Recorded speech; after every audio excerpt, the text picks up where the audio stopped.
तो मैं आर के आप सभी का मेरे YouTube channel study for sale पे स्वागत करता हूँ। तो आज है डे 9 हस्पीडी पढ़ने का और पेज नंबर कौन सा है 40 ऑफ हस्पीडी। तो फर्स्ट क्वेश्चन से स्टार्ट करते हैं। एक राज्य का राज्यपाल अपने कृत्य के लिए राष्ट्रपति के प्रति उत्तरदायी होता है। किसके प्रति उत्तरदायी होता है? राष्ट्रपति के प्रति। तो इसका मतलब क्या हुआ कि कोई भी राज्य के बारे में इंफॉर्मेशन जो है वो राज्यपाल सीधा किसको पहुंचाता है? राष्ट्रपति को।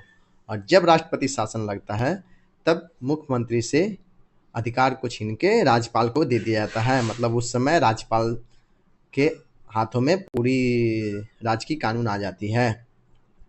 नेक्स्ट है, माउंट एवरेस्ट पर विजय पाने वाली महिला जुनको तेवई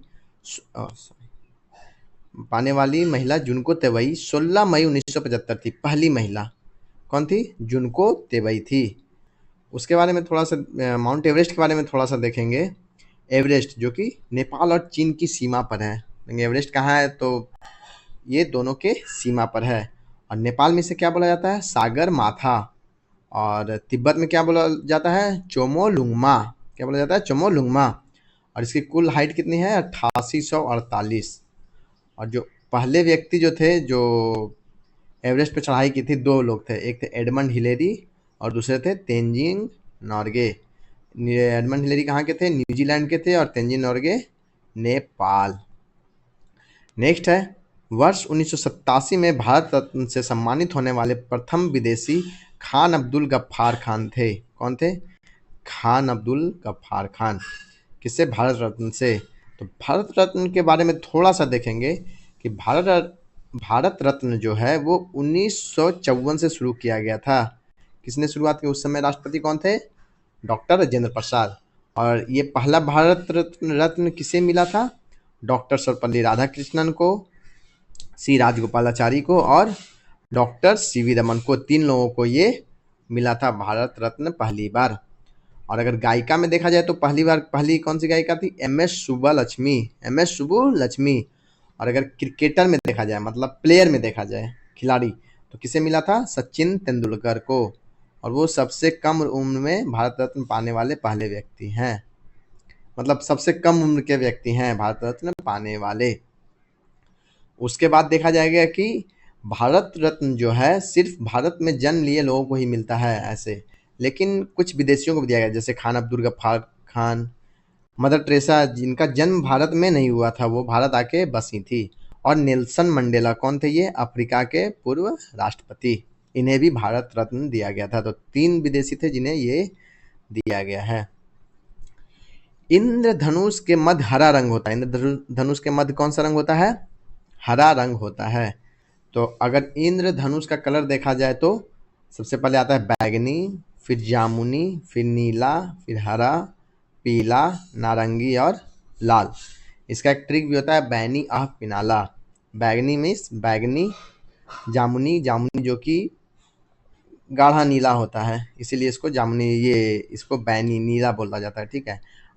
मतलब आसमानी हल्का नीला, है ना।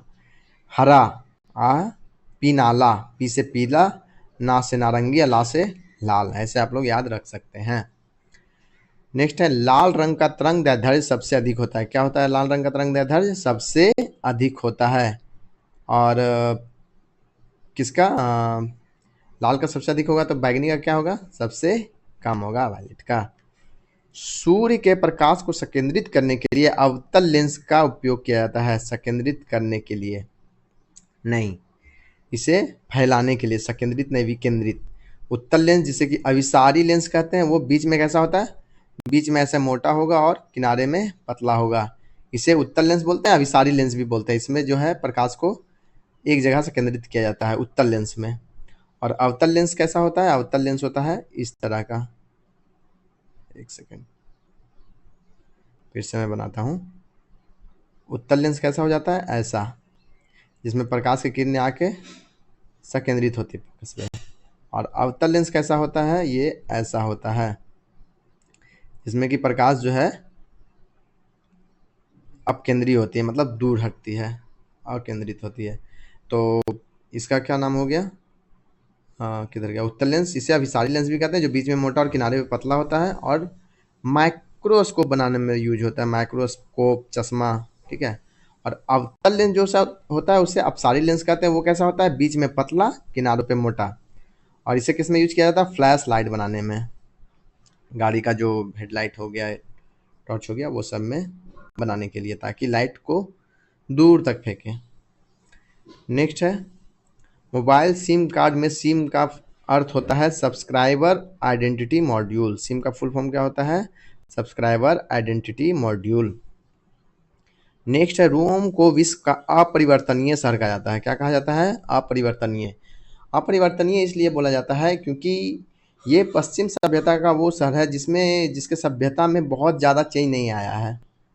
वो अभी भी उन सभ्यताओं के साथ चल रहा है, इसीलिए से अपरिवर्तनीय, जो चेंज नहीं हुआ, इटर्नल, शाश्वत, हमेशा वैसे ही रहने वाला, इसीलिए से अपरिवर्तनीय शहर कहा जाता है।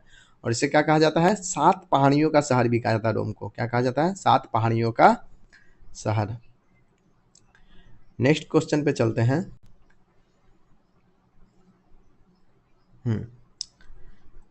नेशनल डिफेंस एकेडमी एनडीए का मुख्यालय कहाँ है? खड़गवासला में स्थित है। खड़गवासला कहाँ है? पुणे। कहाँ है? पुणे में। ये जो है एनडीए का काम क्या होता है? जल, थल एवं वायुसेना को एक साथ प्रशिक्षण देना। उनके खुद के प्रशिक्षण केंद्र में जाने से पहले इन तीनों को एक साथ प्रशिक्षण जहाँ दिया जाता है, वो क्या है? एनडीए। खालसा पंथ के संस्थापक गुरु गोविंद सिंह थे। कौन थे? गुरु गोविंद सिंह। इसका स्थापना कब हुआ था? 13 अप्रैल 1699 को, बैसाखी के दिन। और ये किनके पुत्र थे? तेग बहादुर। किनके पुत्र थे? तेग बहादुर का, जिनका वध किया गया था 1675 में। किसके द्वारा? औरंगजेब के द्वारा। औरंगजेब ने इन्हें धर्म परिवर्तन के लिए कहा था, जो इन्होंने नहीं माना और इनकी हत्या कर दी गई थी 1675 में। इसीलिए गुरु गोविंद सिंह ने खालसा पंथ की स्थापना की।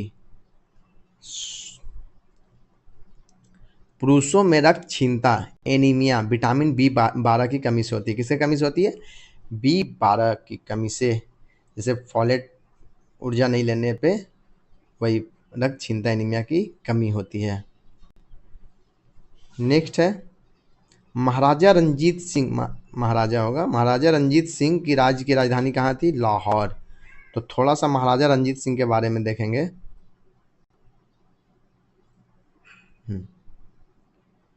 तो ये इनका जन्म जो है कब हुआ था? 1780 में, और 1839 में इनकी मृत्यु हुई थी। और ये शुकर चकिया मिसल के प्रमुख बने थे। कब? 1800 में। कब बने थे? अपने पिता की मृत्यु के बाद 1800 में ये शुकर चकिया मिसल के प्रमुख बने थे। और 1801 में इन्होंने सिख साम्राज्य की स्थापना की। किसकी? सिख साम्राज्य की। और खुद को पंजाब का राजा घोषित किया था। इन्होंने स्वर्ण मंदिर बनवाया और इन्हें शेरे पंजाब के नाम से जाना जाता है। किस नाम से? शेरे पंजाब। नेक्स्ट है कुष्ठ रोग बीमारी जीवाणु संक्रमण के कारण होती है। किसके कारण होती है? जीवाणु संक्रमण के कारण होती है। और डेंगू किसके कारण होती है? वायरस के कारण। नेक्स्ट है भुगतान संतुलन शब्द आयात तथा निर्यात के मध्य अंतर को संदर्भित करता है। भुगतान संतुलन क्या होता है? अगर किसी देश से सामान का आयात हो रहा है, सामान मंगाया जा रहा है, और इधर से निर्यात किया जा रहा है कुछ दूसरे वस्तुओं का, तो उनके बीच का जो अंतर है वो भुगतान संतुलन कहलाता है। क्या कहलाता है? भुगतान संतुलन। कि कितना का मतलब, जैसे कि अगर निर्यात ज़्यादा हो गया, आयात कम हो रहा है, तो हम प्रॉफिट में रहेंगे, इस तरह से कि हमारे पास भुगतान ज़्यादा हो रहा है। यही हो गया भुगतान संतुलन। नेक्स्ट है खाद्य संसाधन तथा संचय द्वारा विटामिन सी अधिकांश रूप से प्रभावित होता है। क्या होता है? अधिकांश रूप से प्रभावित विटामिन सी। खाद्य संसाधन तथा संचय क्या होता है? मतलब किसी सामान को रखने पे, जैसे तो वो गर्मी के कारण, नमी के कारण वो ज़्यादा जल्दी खत्म होता है, उस पर ज़्यादा जल्दी असर करता है। तो इससे सबसे ज़्यादा प्रभावित कौन होता है? Vitamin C. जैसे कि आपको पता होगा विटामिन बी और सी जो है वो पानी में घुल सकता है, बाकी सब वसा में घुलते हैं, तो ये पानी में घुलनशील है, तो इसीलिए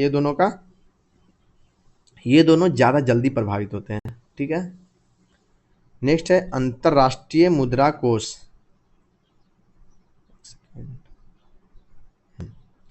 अंतर्राष्ट्रीय मुद्रा कोष IMF का प्रमुख कार्य सदस्य देशों की भुगतान संतुलन समस्याओं में सहायता करना है। क्या में सहायता करना है? भुगतान संतुलन में। अगर कहीं से निर्यात ज़्यादा हो रहा है, ये आयात ज़्यादा हो रहा है, कहीं निर्यात कम हो रहा है, तो उनका भुगतान संतुलन घटते जाएगा। तो इसका काम है आईएमएफ का उसे लोन देना या फिर सपोर्ट करना उस तरह से, ताकि उनका आयात अधिक हो, निर्यात उसके बराबर हो, भुगतान संतुलन बना रहे। Y2K समस्या कंप्यूटर से है। Y2K क्या है ये समस्या Y2K? तो Y2K समस्या है कि इसका मतलब हो रहा है Y2K मतलब ईयर 2000। तो इसके पहले क्या था कि कंप्यूटर में 2000 के पहले कंप्यूटर में कोड दिया गया था ईयर के लिए, जैसे 1998 है या 1999 है तो उसका सिर्फ 2 ही कोड रहता था, 99। लेकिन जब ये 2000 में चेंज हो रहा था, क्योंकि वो 2 कोड से दिखाया जाता था, लेकिन अगर ये 2000 में चेंज होता तो उसका कोड क्या होता? वो 00 दिखा रहा है, तो वो 1900 का भी हो सकता है। तो इस समस्या को हल करने के लिए ये Y2K समस्या बोला गया था कि इससे बहुत सारी प्रॉब्लम हो सकती है, बैंकिंग समस्याएँ और भी और भी बहुत सारी। तो इसके लिए लोगों ने उस पे काम किया, फ़ोकस किया, तो इसके कारण ये समस्या ज़्यादा नहीं हुई थी, थोड़े बहुत हुई थी, ज़्यादा नहीं हुई थी। वही Y2K समस्या है, जिसके बारे में लोग चिंतित थे कि ये क्या होगा, बट समय रहते इसे ठीक कर लिया गया था। ISO 9000 अच्छे प्रबंध का मानक है। क्या चीज़ का मानक है? अच्छे प्रबंध का। ISO 9000 क्या होता है कि अगर कोई प्रोडक्ट मार्केट में है तो हम लोग देख के लेते हैं ISI मार्क का है क्या। तो ISO 9000 क्या होता है? वो मार्क करते हैं कि ये जो है उपभोक्ता के लिए सही है कि नहीं, उनके यूज का है कि नहीं। अगर हम कोई वस्तु ले रहे हैं, अगर कढ़ाई ले रहे हैं या कुछ भी ले रहे हैं, तो वो हमारे यूज के लिए परफेक्ट है या नहीं है, वो ये तय करता है। सब वस्तुओं के लिए ये तय होता है, अलग अलग उसका क्राइटेरिया है, उस पर वो फिट बैठ रहे हैं या नहीं बैठ रहे हैं, इसके लिए। गोल्ड लेग टेनिस प्रतियोगिता ग्रैंड स्लैम में सम्मिलित नहीं है। किसमें सम्मिलित नहीं है? गोल्ड लेग टेनिस अलग हो जाता है। ग्रैंड स्लैम क्या है? एक वर्ष में कितने टेनिस प्रतियोगिता होते हैं? 4 होते हैं। कौन कौन सा? विम्बल्डन हो गया, और कौन सा हो गया? फ्रेंच हो गया, फिर ऑस्ट्रेलियन हो गया, और ऑस्ट्रेलियन हो गया, फ्रेंच, विम्बल्डन और यूएस ओपन, है ना। ये 4 टेनिस के प्रतियोगिता होते हैं। अगर ये चारों किसी ने एक ही साल में जीता, एक ही साल में चारों प्रतियोगिता जिसने जीत लिया, उसे ग्रैंड स्लैम की उपाधि दी जाती है। जल की सतह की अधिकतम गहराई मेरियाना ट्रेंच प्रशांत महासागर में अवस्थित है। कहाँ है? प्रशांत महासागर में, जिसकी गहराई कितनी है? लगभग 11,000 मीटर। ठीक है, इसकी गहराई है। नेक्स्ट थोड़ा सा यहाँ पे बताना मैं भूल गया था कंप्यूटर के बारे में।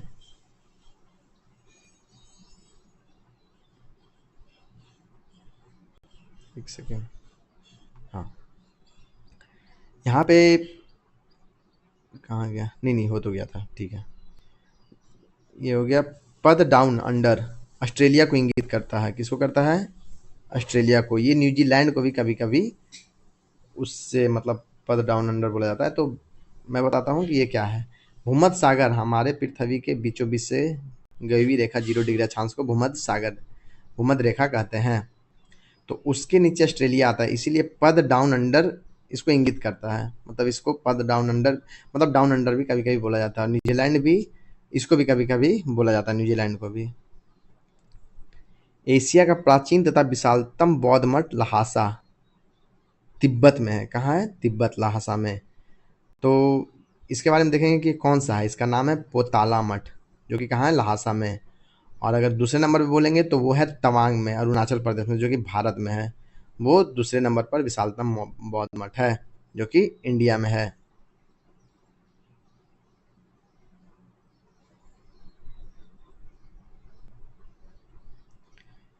नेक्स्ट है एशिया का प्राचीन तथा सॉरी ये तो हो गया। परम पद कंप्यूटर से संबंधित है। परम मतलब क्या होता है? सर्वोच्च। तो ये किससे संबंधित है? कंप्यूटर से संबंधित है। और परम कंप्यूटर्स कहाँ बनाए गए थे? ये इंडिया का है। परम 8000 वो भारत का पहला क्या है? स्वदेशी सुपर कंप्यूटर, जो कि कब बनाया गया था? 1991 में बनाया गया था। परम 8000 याद रखिएगा, भारत का पहला स्वदेशी सुपर कंप्यूटर है।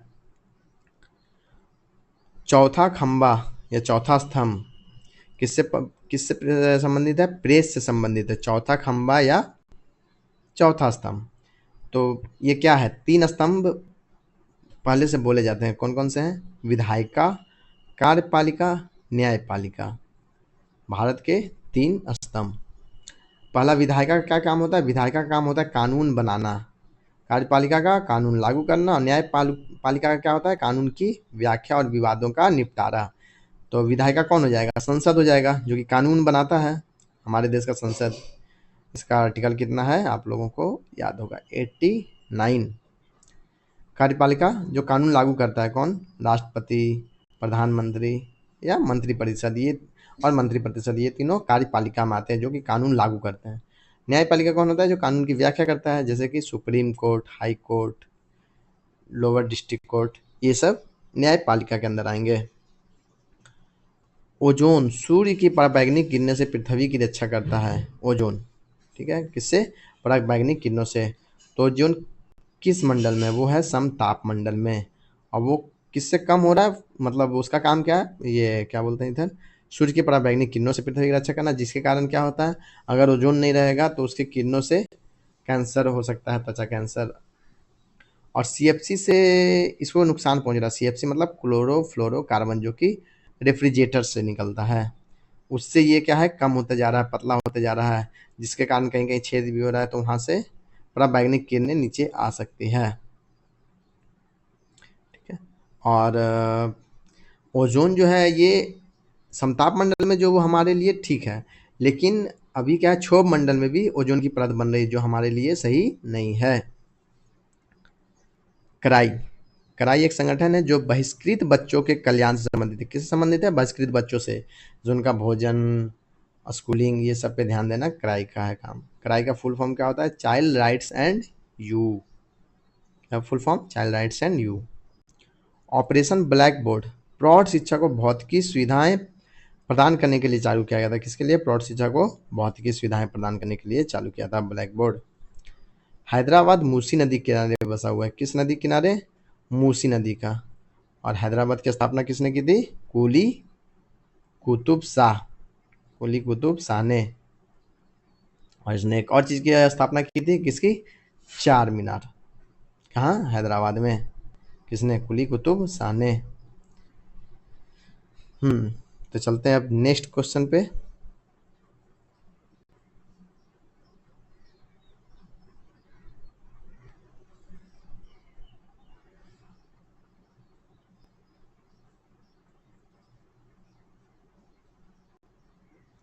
संसार का सबसे बड़ा द्वीप समूह इंडोनेशिया है। संसार का सबसे बड़ा द्वीप समूह कौन सा है? इंडोनेशिया, जिसमें कुल कितने? लगभग 17,500 के आसपास द्वीप हैं। LTTE श्रीलंका का उग्रवादी संगठन है। कहाँ का? श्रीलंका का। बहुत सारे आप लोग मूवी में देखे होंगे, LTT संगठन का है। विजयनगर साम्राज्य के पुरावशेष हम्पी में पाया गया है। कहाँ पाया गया है? हम्पी में। विजयनगर के बारे में मैंने आपको पहले ही पढ़ाया था कि इसकी स्थापना किसने की थी? 1336 में हरिहर एवं बुक्का ने। और वो किस वंश से था? संगम वंश से। तो इसकी स्थापना किसने की थी? हरिहर एवं बुक्का ने 1336 में। पुष्कर मेला अजमेर में लगता है। पुष्कर मेला क्या है? पशु मेला है। और ये कहाँ लगता है? राजस्थान में। उसमें पुष्कर मेला में एक पुष्कर झील भी है, उसमें लोग नहा के पूजा पाठ करते हैं वहाँ पे मंदिरों में। तो ये कहाँ लग रहा है? राजस्थान में लग रहा है। नेक्स्ट है, विश्व का सबसे बड़ा द्वीप ग्रीनलैंड है। सबसे बड़ा द्वीप कौन सा है? ग्रीनलैंड, जो कि उत्तरी अटलांटिक और आर्कटिक महासागर के बीच में है। कहाँ है? उत्तरी अटलांटिक और आर्कटिक महासागर के बीच में। ये द्वीप बहुत बड़ा है, लेकिन इस पर जनसंख्या कम होने के कारण इसे महाद्वीप की श्रेणी में नहीं रखा गया है। और ये डेनमार्क का स्वायत्त क्षेत्र है। और डेनमार्क के बारे में मैंने बताया था कि ये वो देश है जिसका सबसे पहला झंडा किसने अपनाया था? डेनमार्क ने। डॉक्टर CV रमन को 1930 में भौतिकी शास्त्र विषय के लिए नोबेल पुरस्कार से सम्मानित किया गया था। पहले भी ऐसे डिस्कस किया गया है कि 1930 में किसे दिया गया था? CV रमन को, भौतिकी के लिए, रमन प्रभाव की खोज के लिए। और भारत में सबसे पहला नोबेल पुरस्कार किसे मिला था? रविन्द्रनाथ टैगोर को। कब? 1913 में, साहित्य के लिए। नेक्स्ट है, -40 डिग्री सेंटीग्रेड पर सॉरी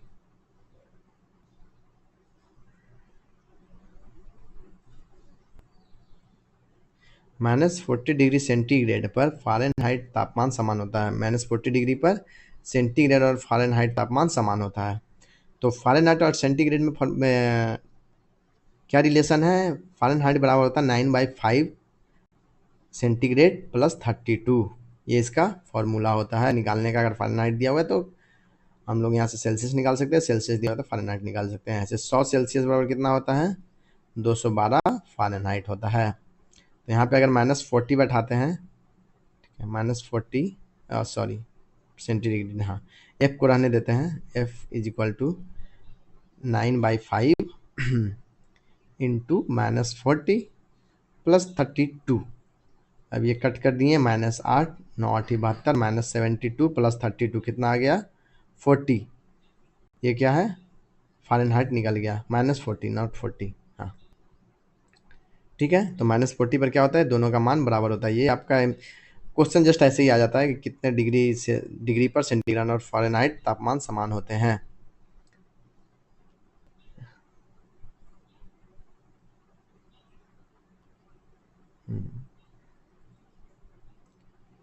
नेक्स्ट चलते हैं। अंतर्राष्ट्रीय व्यापार का उद्देश्य भुगतान में असंतुलन सही करना है। अंतर्राष्ट्रीय व्यापार क्या होता है?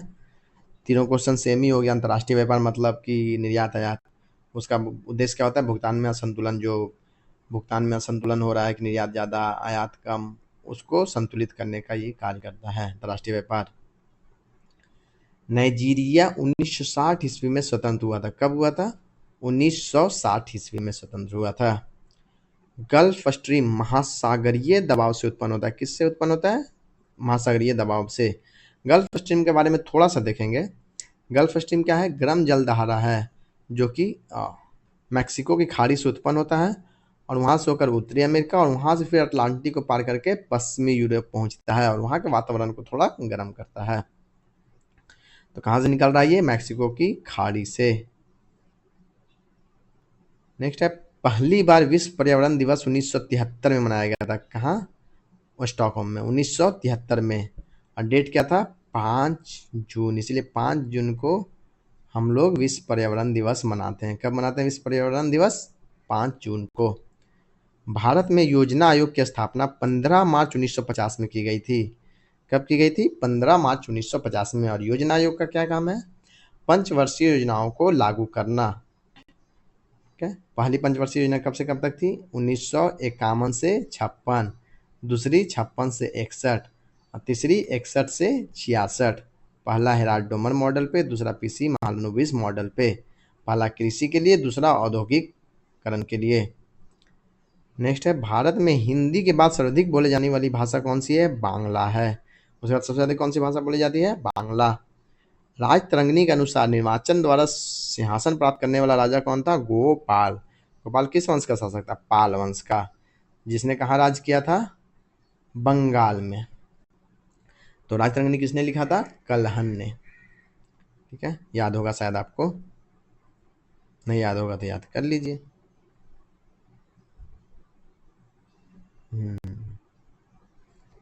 नेक्स्ट है, एशियाई नोबेल पुरस्कार के नाम से रमन मैग्सेस पुरस्कार को जाना जाता है। किसे जाना जाता है?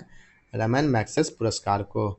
और ये किसके नाम पे रखा गया था? फिलीपींस के राष्ट्रपति रमन मैग्सेस की स्मृति में। फिलीपींस के राष्ट्रपति थे, उनके नाम पे ये रखा गया था। और अगर भारतीयों में देखा जाए कि किन्हें किन्हें ये मिला है, तो विनोबा भावे को मिला है, किरण बेदी को मिला है और भी बहुत सारे, रवीश कुमार हो गए और भी बहुत सारे लोगों हैं जिन्हें मिला है। चंबल नदी मध्य प्रदेश और राजस्थान से होकर बहती है। कहाँ से होकर बहती है? मध्य प्रदेश और राजस्थान से होकर बहती है। चंबल नदी के बारे में थोड़ा सा देखेंगे कि ये यमुना नदी की सहायक नदी है। कहाँ, किसकी नदी है? यमुना नदी की। और ये विंध्या से होकर निकलती है। और इसकी सहायक नदी कौन सी बोली जाएगी? विंध्या के पहाड़ों से निकलती है ये। और ये इसकी सहायक नदी है चंबल की बनास, काली सिंध और पार्वती। और इस चंबल नदी पे बहुत सारे डैम बने हुए हैं। उनमें एक राणा प्रताप सागर बांध भी है जो कि कहाँ बना हुआ है? राजस्थान में। टीक बहुत अधिक मात्रा में असम और मेघालय में पैदा होती है। कहाँ होती है टीक बहुत अधिक मात्रा में? असम और मेघालय में होती है। सत्ता के हस्तांतरण के लिए संवैधानिक व्यवस्था तैयार करने के लिए कैबिनेट मिशन को 24 मार्च 1946 को भारत भेजा गया था। कब भेजा गया था कैबिनेट मिशन को? 24 मार्च 1946 को, क्योंकि भारत जो है अंग्रेजों का गुलाम था, उसे अंग्रेजों से भारत को देना था, मतलब भारत को उसको सत्ता हस्तांतरण करना था, अपना संविधान बनाए, अपना खुद का राज करे, उसके लिए। उसमें 3 सदस्य थे, कौन थे? Lord Pethick Lawrence, Sir Stafford Cripps और एवी अलेक्जेंडर। ये 3 सदस्य थे किसमें? कैबिनेट मिशन में। उसके बाद आता है सार्वत्रिक गुरुत्वाकर्षण नियम का प्रतिपादन किसने किया था? न्यूटन ने किया था। किसने किया था? न्यूटन ने। तो ये क्या नियम था? उनका नियम था कि संसार की सारी वस्तुएं एक दूसरे को अपनी ओर खींचती है एक बल के द्वारा। वो बल को निकालने का फॉर्मूला क्या था? F force is equal to G m1m2/r²। यहाँ पे जी क्या है? ग्रेविटेशनल फोर्स हो गया। m1 क्या हो गया? m1 फर्स्ट बॉडी का मास, दूसरा m2 जी यहाँ पे ये है, क्या बोलते हैं, फिक्स एक नंबर है जी का वैल्यू। m1 हो गया एक पहले बॉडी का मास, m2 दूसरे बॉडी का मास, और बाई r² उनके बीच की टेंस। किसी वस्तु की त्रिमीय छवियां रिकॉर्ड तथा पुनर्पादित तकनीकी को होलोग्राफी कहा जाता है। ये क्या होता है? हम लोगों ने देखा है कि बहुत सारे बुक्स के ऊपर एक ऐसे होलोग्राम स्टिकर बना हुआ होता है, वही है त्रिविमीय छवियां रिकॉर्ड। उसको जब घुमाएंगे तो आपको अंदर लिखा हुआ दिखता है, वो 3D फिगर को ही। तो इसको उत्पादित मतलब इसको बनाने की तकनीक को क्या कहा जाता है? होलोग्राफी कहा जाता है।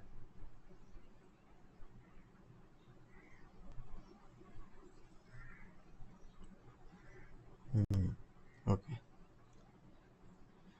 नेक्स्ट है चमगादड़ अंधेरों में प्रश्रव्य तरंगों के आधार पर उड़ता है। किसके आधार पर उड़ता है? प्रश्रव्य तरंगे। तरंगे कितने प्रकार की होती है? 3 प्रकार की। एक होता है अपश्रव्य तरंग, एक होता है श्रव्य तरंग, और तीसरा होता है प्रश्रव्य। तो ये कितना होता है? ये 20 हर्ट्ज से कम होता है, जो कि हम लोग नहीं सुन सकते हैं। जैसे भूकंप की तरंगे, वो 20 हर्ट्ज से कम होता है। श्रव्य तरंगे कितनी होती है? 20 हर्ट्ज से लेके 20,000 हर्ट्ज तक का, वो क्या है? वो हम लोग सुन सकते हैं। और प्रश्रव्य क्या होता है? ये जो है 20,000 से अधिक हर्ट्ज के होते हैं, जिसे हम लोग नहीं सुन सकते हैं। ये चमगादड़, कुत्ते सब सुनते हैं। तो चमगादड़ इसी के सहारे चलता है, उसे दिखाई नहीं देता है। वो प्रसर तरंग दे फेंकेगा, उधर से रिटर्न आने पे अगर वो रिटर्न नहीं आ रहा है मतलब स्पेस है, वो निकल जाएगा। रिटर्न आ रहा है मतलब आगे कुछ ऑब्स्टेकल है, तो वो उधर से नहीं निकलेगा। अंतर्राष्ट्रीय क्रिकेट काउंसिल ICC का मुख्यालय कहाँ है? दुबई में है। कहाँ हो गया अंतर्राष्ट्रीय क्रिकेट काउंसिल का मुख्यालय? दुबई। पेंसिल का सिक्का ग्रेफाइट का बना हुआ होता है। पेंसिल का सिक्का किसका बना हुआ होता है? ग्रेफाइट। सिक्का मतलब क्या? पेंसिल के अंदर का जो नीब होता है, जो लेड का ये पूरा सामान होता है जिसके का सहारे हम लोग लिखते हैं, वो क्या होता है? वो ग्रेफाइट का बना होता है। ग्रेफाइट क्या है? कार्बन का अपर रूप है। ग्रेफाइट क्या है? कार्बन का अपर रूप है। नेक्स्ट है टाइफाइड बीमारी जीवाणु के कारण होता है। टाइफाइड क्या होता है? जीवाणु के कारण। उससे क्या बोला जाता है? आंतों का बुखार भी बोला जाता है, आंतों का बुखार। उसमें क्या होता है? हम लोग गर्म पानी, ये सॉरी गर्म नहीं, दूषित पानी, खराब भोजन, ये सब करने से टाइफाइड होता है, जिसमें बहुत ज़्यादा बुखार आना, उल्टी होना, दस्त होना, ये सब होता है। इसे दवा से ठीक किया जा सकता है। अगर हम लोग इसके लिए दवा नहीं खाते हैं तो इससे मौत होने के भी चांस होते हैं। इसमें बुखार कितने तक? 104 डिग्री सेल्सियस तक पहुंच जाती है, जो कि एंटीबायोटिक द्वारा कम किया जा सकता है इस बीमारी को। नेक्स्ट है भारत महोत्सव की शुरुआत 1982 ईस्वी में हुई थी। कब हुई थी? 1982 ईस्वी में भारत महोत्सव की शुरुआत। NCC की स्थापना 15 जुलाई 1948 को हुई थी। कब हुई थी? 15 जुलाई 1948 को। तो NCC क्या है? NCC है जो कॉलेज के, स्कूलों के स्टूडेंटों को प्रशिक्षण देती है, और उससे क्या होता है? वो लोग के अंदर देशभक्ति, आत्मनिर्भरता, ये सब आएगी। और जब तीनों सेनाओं जल थल वायु ये सब में जब सिलेक्शन होता है तो इन्हें थोड़ा छूट दिया जाता है। स्वतंत्र भारत की पहली बहुउद्देशीय नदी घाटी परियोजना दामोदर घाटी परियोजना है। पहली कौन सी है? दामोदर घाटी परियोजना। ये पहले भी हम लोगों ने पढ़ा था। सेबी का वैधानिक दर्जा, सेबी को वैधानिक दर्जा 30 जनवरी 1992 को प्रदान किया गया था। कब किया गया था? 30 जनवरी 1992 को। सेबी क्या है? सेबी जो है, जो स्टॉक मार्केट हम लोग सुनते हैं, उसको नियंत्रित करने के लिए सेबी, जैसे बैंकों को नियंत्रित आरबीआई करता है, उसी तरह से शेयर मार्केट से रिलेटेड सभी चीज़ों को सेबी नियंत्रित करता है।